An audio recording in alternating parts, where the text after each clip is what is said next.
AITJ for telling my neighbor to address her husband instead of confronting me about how I dress at home.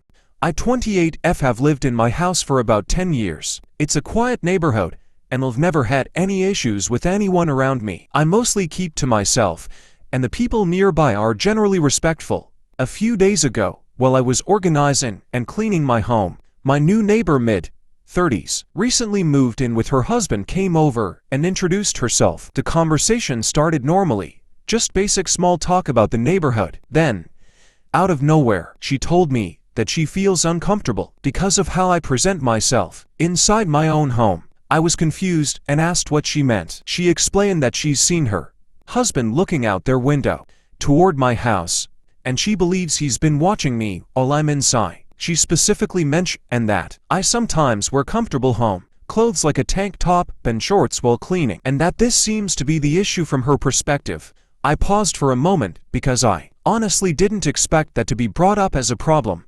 I told her that what I wear inside my own home isn't really something I can control for other people's comfort, and that if her husband is looking into my property, that's something she may want to address with him. I suggested that instead of confronting me, she should have a conversation with her husband about respecting boundaries and not watching other people through windows. She didn't take that well. She became visibly upset and said I was being dismissive and rude for not taking her concerns seriously.